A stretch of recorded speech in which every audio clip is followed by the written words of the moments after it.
Hello, and we're back. Next, we're joined by Gill Andrews, conversion copywriter and web consultant, who transforms underperforming websites into efficient lead generating machines. When she's not reviewing websites or crafting copy, Jill blogs about common issues she encounters while working with her clients on her website, jillandrews.com. In today's session, Jill will present a three-step approach to evaluating copy quality intuitively without needing copywriting skills, checklists, or feeling overwhelmed. Hi, Jill. Welcome to Commerce Now. Hi, I'm happy to be here. Hi, everyone. Shall we I dive have right a in? I don't background. know the Yeah. protocol. Oh, yes. I have a background in conversion optimization, so we're kindred Oh, spirits, and I'm excited to get some awesome. Yes. copywriting tips. I'm Thanks not for sure if joining us. you will learn something new if you are really an expert. My tips are for people who either writing the copy themselves, meaning they are not copywriters by trade, but they're forced to write their copy because they have a small budget. They're a person who's wearing too many hats, like one person business, or a manager who has to approve copywriting work because they may not be, again, copywriters by trade, but they have to authorize, new pages going live. So this is for you, everybody, to get a like peace of mind when you're approving a copy for yourself, for your company, and to sleep peacefully, knowing you made the right decision. Whether this copy can be published, but with fire created from scratch, or improved partially to then go live. I would like to dive right in.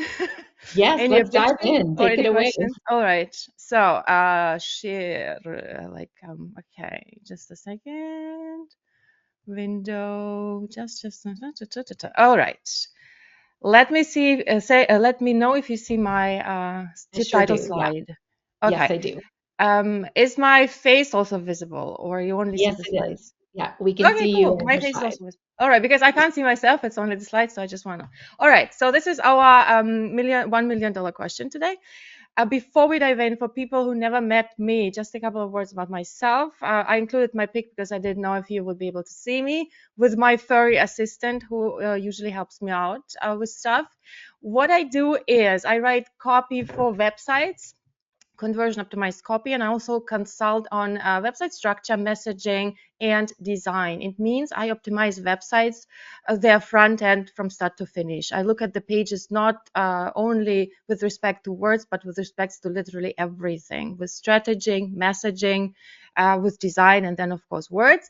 And I really, really like doing that. I do a lot of website reviews and copy reviews, and I really enjoy doing this. And after doing it for so many years, I reached a conclusion after looking at websites from so many niches that writing good copy is not complicated.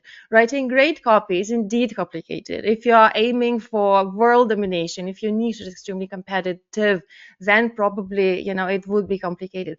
But if you are a small business, medium business, you will not believe how low the bar is. Even if you're looking at competitor website and thinking, man, they have such a nice website, I assure you this may not be the case, because it happened to me many times when people said we want what our competitor has. I look at competitor website and it's really bad. It may look nice, but the words don't cut it, and thus the prospects are not coming to them either. Today, I would like to show you how to evaluate your copy, use very simple criteria to understand whether your copy is good, whether your competitor copy is good, which can also give you, some kind of validation saying, ha, guys, I know now Jill told me your copy sucks. So this can be also good. And to prove this, I even wrote a book that has been there for a couple of years, but still super relevant. And some people also said it changed the way they view websites. It made things less complicated. I'm generally speaking about making things less complicated, but more effective. But okay, enough about me. Let's just talk business here. $1 million question. If I were on the stage, I would ask you a question, namely, how do you evaluate copyright now, right? I would ask you to raise hands if you, let's say, read it out loud and see how it sounds. Or maybe you have a checklist where you sit down and start, going through it and checking off things, which may take some time. Or maybe you use a peer review where you give your copy to somebody else, and then it becomes not your problem but somebody else's. But still, what's your process? Very often it happens that you do not evaluate your copy at all, because maybe you hired somebody and you just trust them to do a good job, which is understandable. If you go to a doctor, you also trust them to do a good job. Or maybe you don't evaluate it because you were sick of it. You're a copywriter. You've been writing it for days, maybe weeks. You can't look at it anymore. You don't even have a feeling whether it's good. And you're just, keeping your fingers crossed, thinking, oh God, I'm just going to press send and I hope it's good. But the thing is, everybody is an expert in evaluating copy. You just do not know it because we're surrounded by copy. You evaluate copy every day, multiple times. When you buy new shoes, when you decide what camp to sign up your kid for in somewhere, when you decide what email to open. The problem is you're doing it unconsciously. Meaning, if you made a decision to buy a particular thing, to hire somebody to sign up for something, you stamp this copy as was great copy, or generally speaking, great page. But if I ask you to explain to me how you reach this conclusion, you may not be able to do that because you do it unconsciously. And the moment I ask you to do it consciously, you're like, man, I cannot just do it based on my feelings, right? I can't just say, this is how I feel about it. Because, come on, we're all serious people. We can't just say we need like checklists, we need procedures, processes, complicated words, because, a lot of money is at stake. We suddenly switch off our initial reactions and try to reverse engineer it and to put it into some complex thingies, right? And this is not how your prospects evaluate copy. And actually, ideally speaking, would not be great if you could just get into the head of your prospect and evaluate the copy the way they do. But they do not use like complex checklists. They do not think, oh my God, this sentence is too wordy and self-centered. I wish it was more succinct and customer-centered. And this is why I'm not going to subscribe to your webinar. That's not how they think, right? Okay, maybe if they're copywriters, I may think like this sometimes, but it's already a second or third thought, not the first one, because I'm still human. What your prospects think is, I don't care about this. What do you mean by that? So what? Or ironically speaking, or really, in the sense of that they don't believe you. As I said, you can reverse engineer it. You can create long list with points on that you need to go and check off when you're reading your copy. And this is not even a complete one. This is just the points from the top of my head I wrote down without stopping. I'm sure there is more. And depending on specificity of your project, there will be points that apply to you, points that don't apply to you, points that need to be changed. And this is exhausting and maybe not even effective. So what to do instead, right? Today, I'm going to show you a shortcut, 3-step process. First step, you already know, or let's say you think you know. I'm going to be so brave and say you think you know. I'm not going to focus on that, but I will give you, because this is a precondition for the whole thing to work, I'll just give you the points that you need to cover. How you cover them, that's a different story. That's not the topic of this lecture, let's put it like this. So you need to know who your audience is. Secondly, how your audience engages with copy. This is the same every time. This is just a very quick reminder for you what things you need to keep in mind when you're writing copy, generally speaking. These two are preconditions for the whole thing to work, for the third step to really work and be efficient. And the third step is where it just says empathy, very generic for now. It's where the magic happens, all right? So, okay, step number 1, get to know your audience. I'm sure you have some kind of process of defining your audience. I trust you do. First of all, you define general profile, general qualities of a person, even if you sell to companies, because it's a person who is looking at your page. Characteristics that matter for making a buying or hiring decision. Sure, you do the same for companies, like, okay, what size of companies we're targeting, if you sell to companies, geographic location, maybe budget, maybe particular, structure, peculiarities, whatever is relevant, but definitely make a profile of a person who is looking at your website. A lot of people stop here.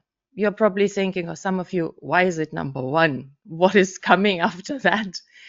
It's not all actually, because you need to think about awareness stage. If I were again talking live, I would ask you just to raise hands so I don't tell you about things you already know, but because I can't see you, very briefly. Awareness stage, how much your prospects know about a problem that you're trying to solve, the solution, and you.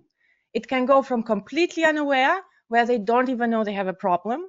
This is a case for very many beauty industry companies who create problems that we didn't have, or our grandmas didn't have. Our grandmas didn't have eye creams for eyelashes. They didn't know there is a problem with eyelashes who don't get creamed, and maybe they get dandruff, maybe they fall out. They had no idea, but suddenly there is a problem, and a beauty company saying, oh yeah, by the way, did you know? And everybody like, oh my God, we did know. So this is problem unaware. If you have this kind of situation, it's super hard, because you first need to convince a prospect that they have a problem, then you need to convince them that you have a solution, and then you need to convince them to buy from you and not somebody else. So this is like a longer road. The second stage would be solution aware. There's like solution unaware but problem aware, where they like for example, robot vacuums a couple of years ago, they're like, yeah, I know I need to vacuum clean, it's dirty, but I didn't know I can get a robot to do this for me. So problem aware, solution unaware.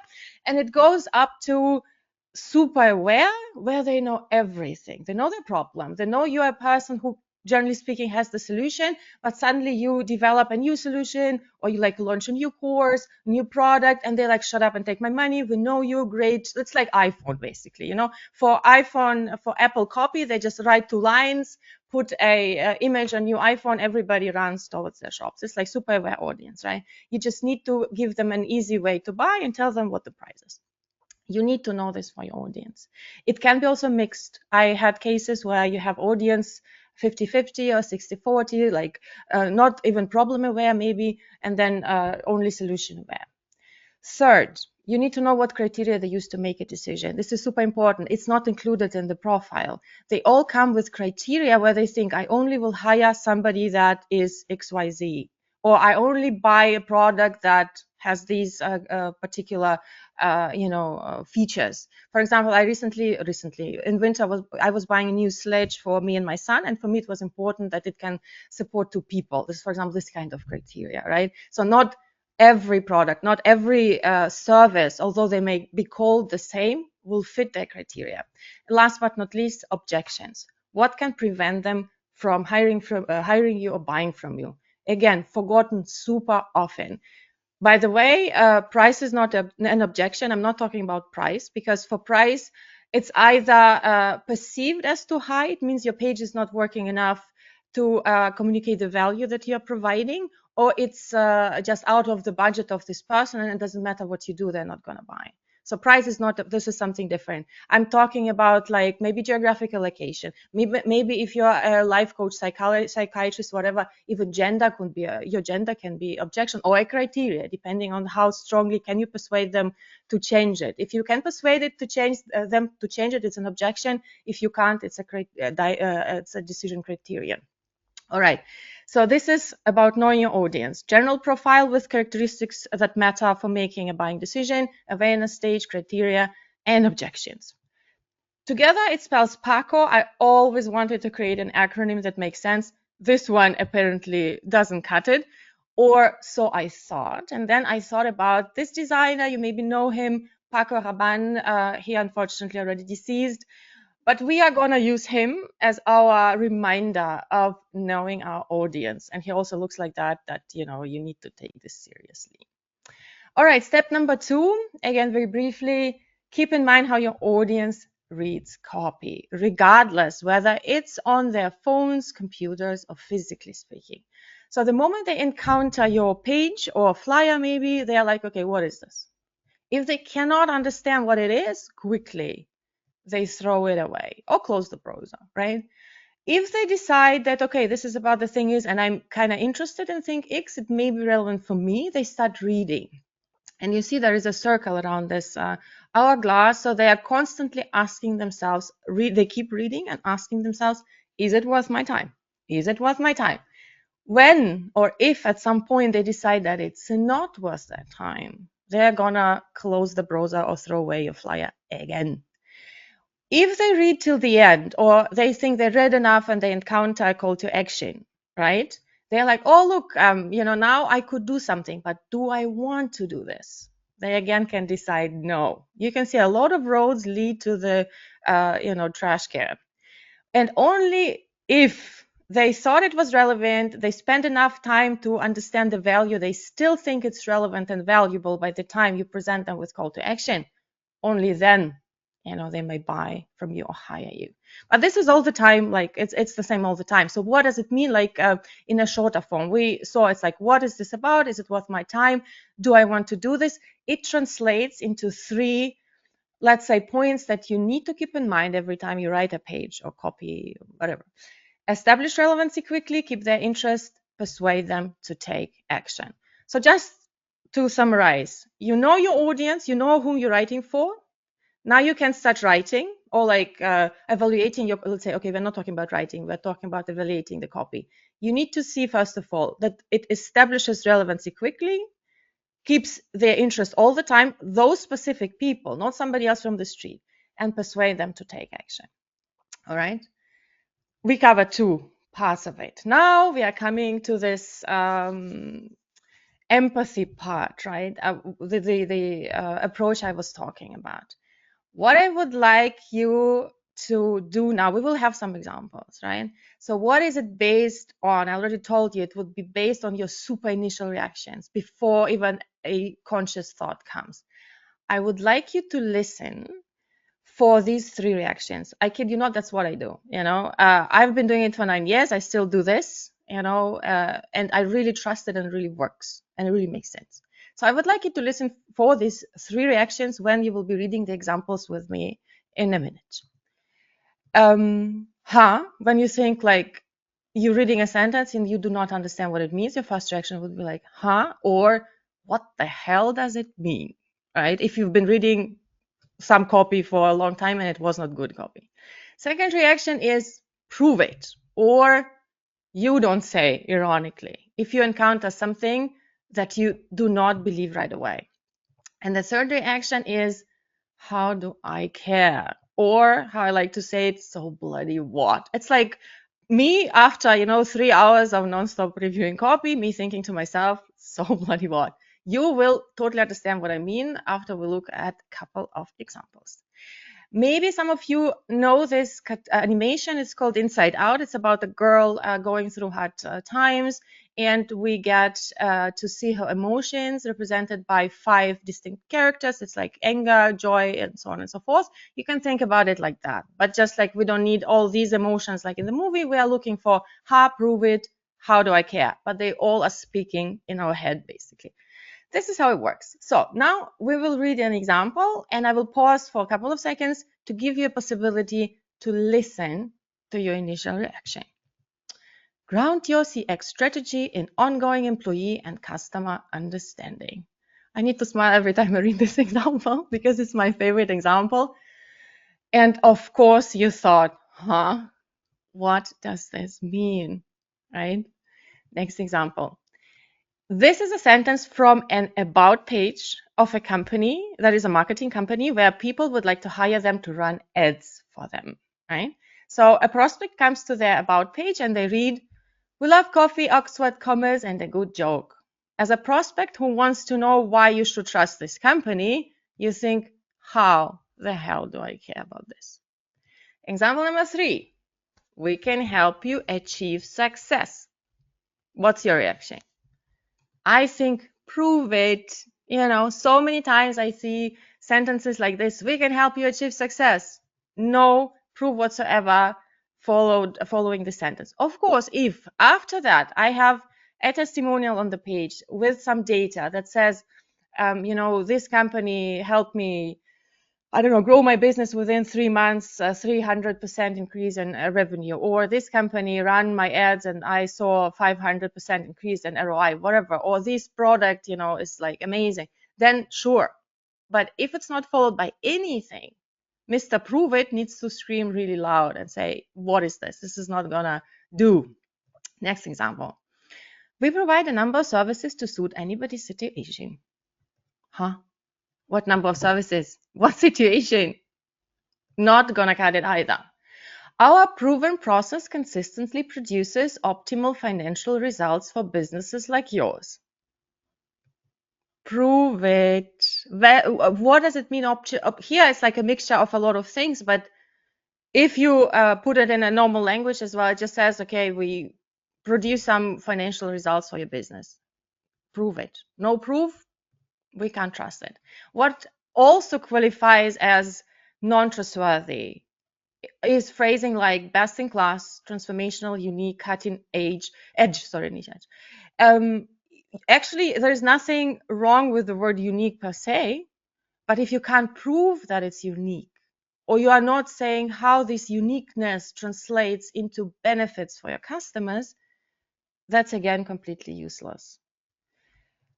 I think it's last example. Our mission is to become a global authority in digital marketing through best practices and ongoing education. It's a digital marketing agency. As a prospect who wants them to achieve results for you, you do not care about their mission or their plans for world domination, becoming global authority.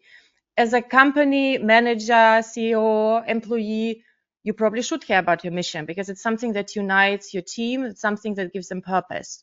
But your prospects do not care about you, your mission. They only care about what your product can do for them or what you as a company can do for them if you sell services. All right. Actually, this how do I care person does overtime for me, because sometimes when I have a lot of copy reviews and website reviews scheduled, and I also do video reviews, I found myself screaming in the mic, your prospects don't care about this. Really, really many times. Because as a copy owner, if you wrote it yourself especially, you are proud of your company, and I understand it. It's totally, worth it being proud of your company. You worked hard for it, but your prospects don't care about this. All right. We thought it's all fun and games, and maybe even laughed about it. But the thing is, as these three little minions, they do a very important job. Mr. Ha, for example, if you apply or listen to his voice, if you listen to him when he's speaking in your head, he will help you reduce jargon, reduce vague copy, unnatural language, and spot wordy copy. And if you keep refining your sentences, so at some point he stops making noise, your copy automatically will become more clear. You increase understanding of it from the side of your prospect. It will become more specific and trustworthy even. Mr. Prove It helps you spot exaggerations and unfounded claims, and helps you increase specificity and trust. Of course, trust is his primary speciality. And Mr. How Do I Care spots irrelevant information and missing benefits, helps you increase relevancy and value. This is extremely important. Your prospects will forgive you wordy copy, less succinct copy, if it's still relevant and valuable. But if it rhymes, if you wrote your copy as a poem, if it has awesome visuals, but it's not relevant or valuable, they are not going to care. All right. Remember this list I showed you in the beginning with 19 points. This team of Paco paired with 3 guys, they weed out 15 out of 19 points from this list without you having to go through the list. Sure, we have these 4 points left, and I will talk about it in a minute. But before I do, I would like to show you a real life example. This example is, however, not like a web page or something super complex. I, on purpose, selected something pretty trivial, not connected to e-commerce or service providing, but something that happens or happened in real life, physically speaking, because the audience was extremely distinct and different from, I guess, almost everybody who is on this in this event right now, who's listening to this, for you to see everything more clearly, right? And also because I'm a big advocate of humanness, keeping our human traits like having emotions, and first being emotional beings and then logical beings after that. We always try to justify our emotional decisions by some kind of logical justifications, that we should not separate this business language, and just saying, okay, the moment we talk to companies, the moment we write business copy, we're suddenly some kind of different people, right? We use different language that we usually won't use in our everyday conversation, even about this topic. So I'm using this example to show you that you can use this process in literally everything, not only your business copy, this I just showed you with examples, but with copy where you try to get people do something, doesn't matter the setting. Okay, a real life story. I have a friend who runs events for retirement center, and she knows I'm a copywriter, so she was like, yeah, we're organizing this Christmas party. It happened a couple of years ago. And can you please look at this flyer that we are distributing?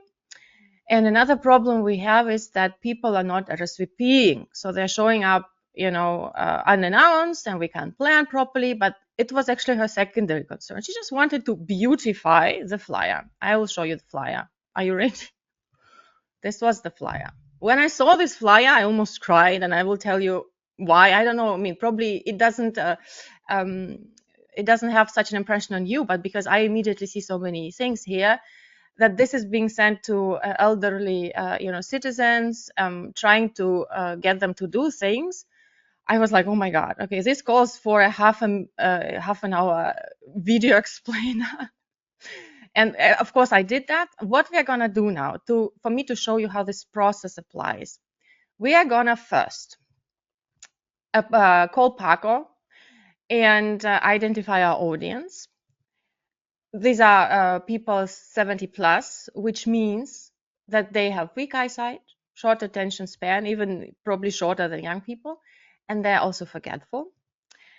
They are most aware. We are very lucky here because they know the party is going to happen. They're probably waiting for this flyer. The flyer comes from their facility. It's like not some kind of person they just met. So you're dealing with people who literally need the most succinct information, but clear information, and they're going to do everything you ask them to do.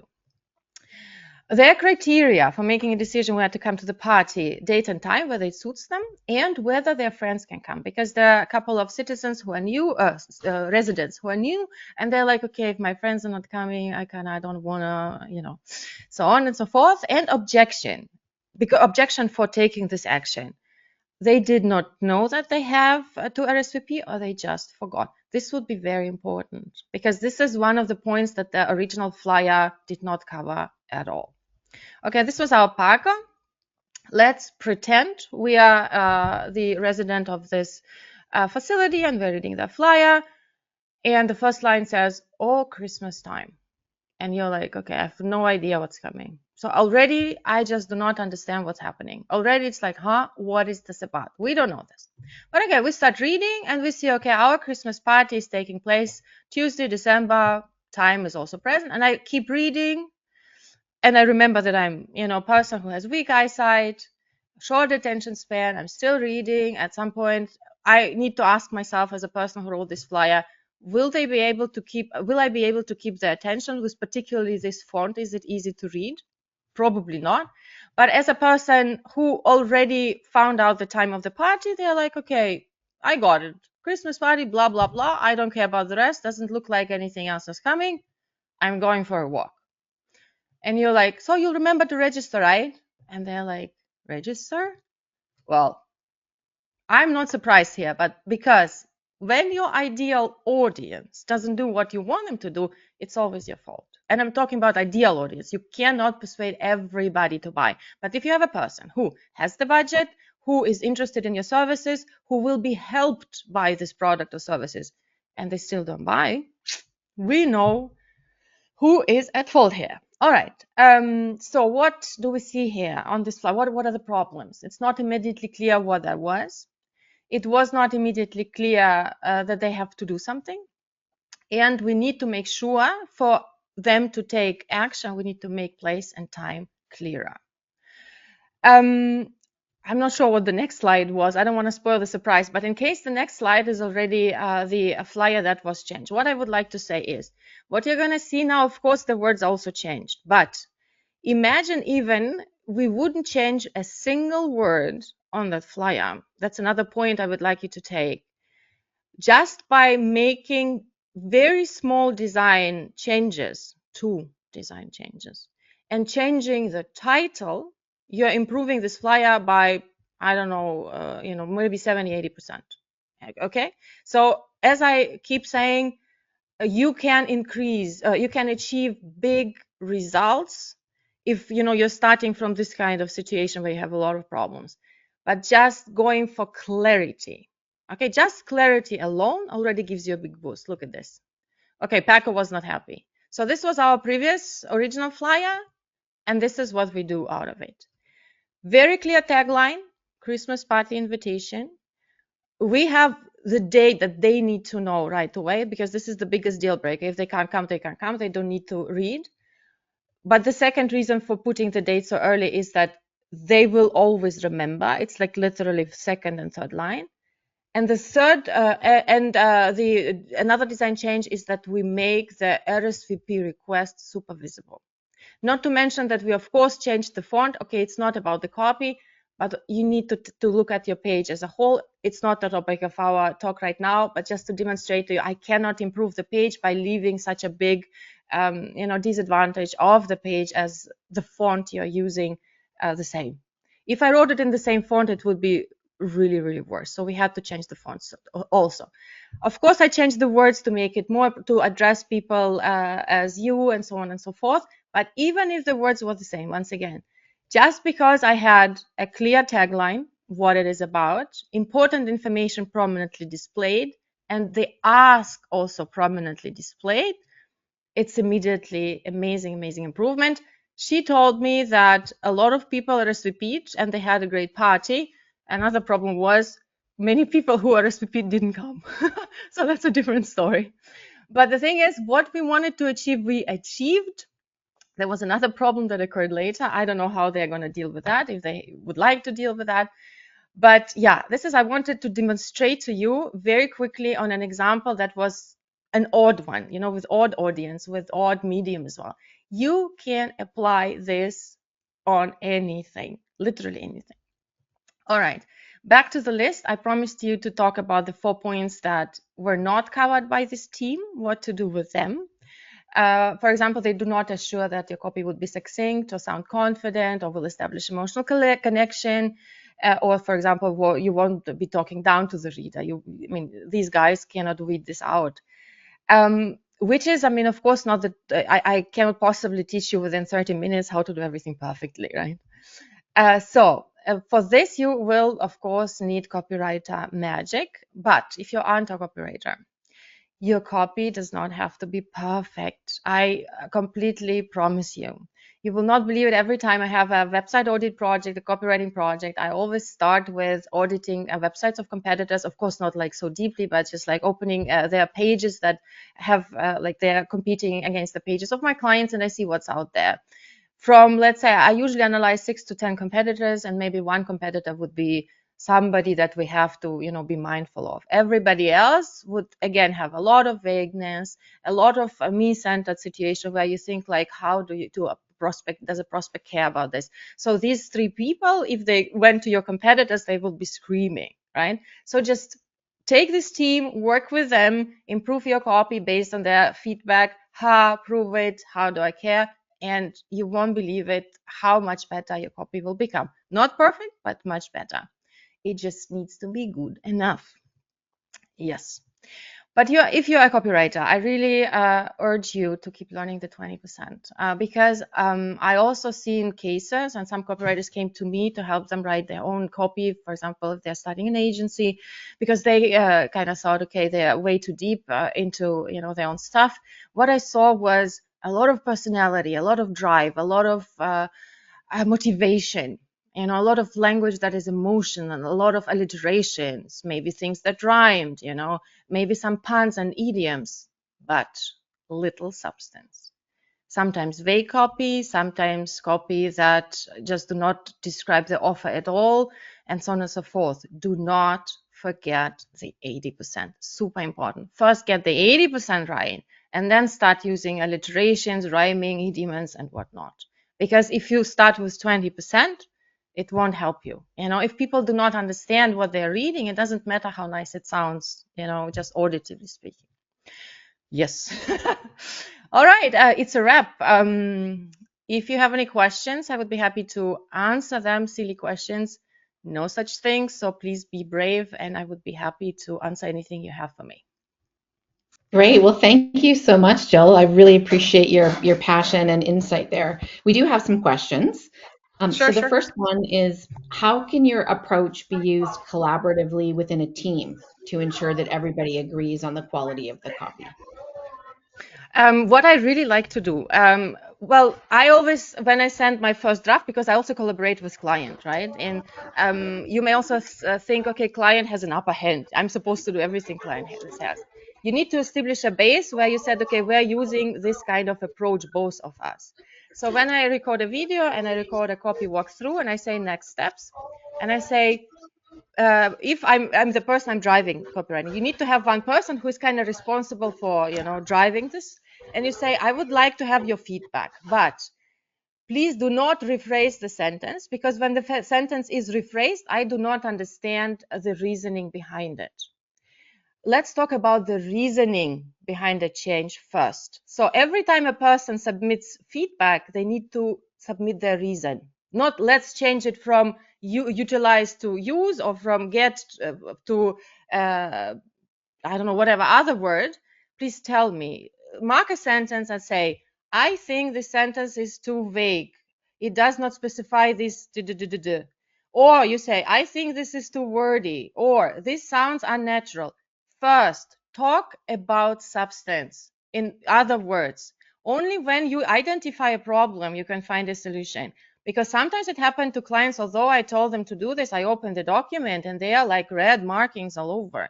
And I'm like, okay, it's super seldom, probably it happened twice. I said, okay, I mean, this is, we are not gonna, it's gonna going back and forth, because we're talking possibly about personal preference. Whoever wrote the copy, they had something in mind. I really hope so, strategically, because with me, you can open my document and ask me about any word, and I tell you why I chose this word.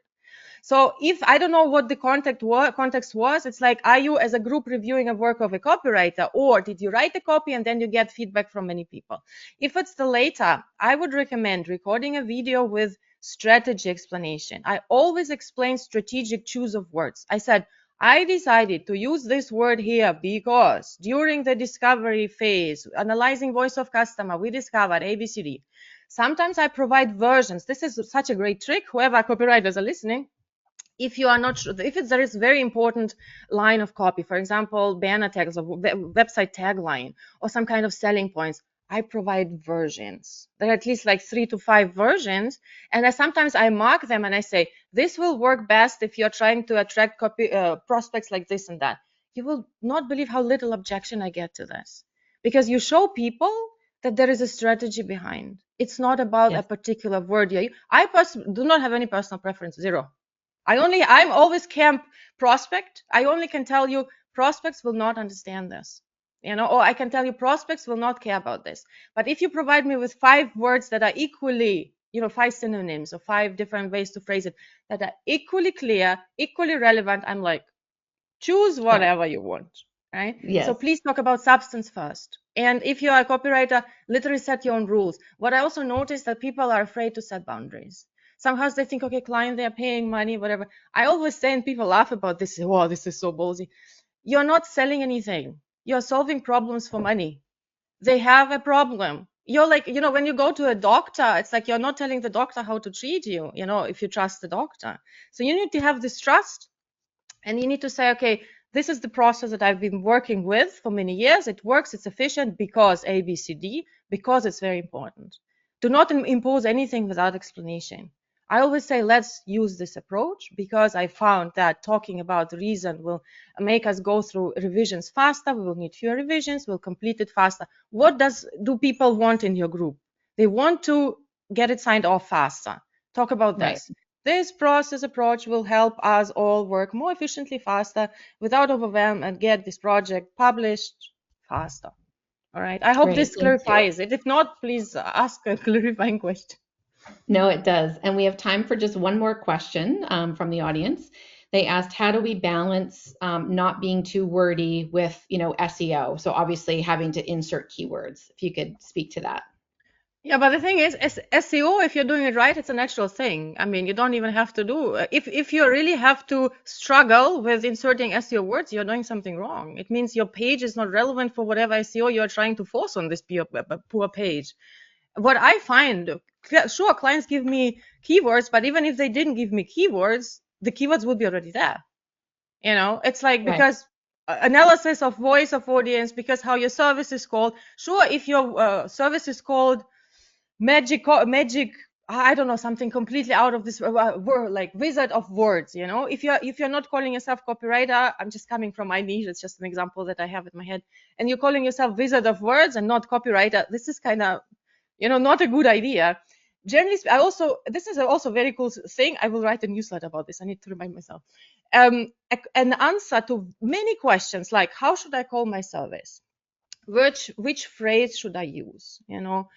Is it bad if I'm using the language of my competitors? Is to be answered with one answer. Do it however your prospects are talking about this. How Mhm. do your prospects talking about yourselves? How do they call it? Your competitors, if you're in a competitive niche, if your competitors are doing everything right, you will have vocabulary overlap. Your selling points and value proposition should be different. But how you call things and how you promise benefits, that should be the same. And the thing is, Yeah. your prospects are not like, oh wow, this person is calling it differently and it sounds more fun, I will go with them. No, they are trying to use the same words they have in their head. If they're thinking, I need a marketing consultant, and then they see a wizard of words, they're like, sorry, thanks, but not thanks, I need a marketing consultant. Maybe you're even better. So I mean, I don't understand why do you need to balance anything?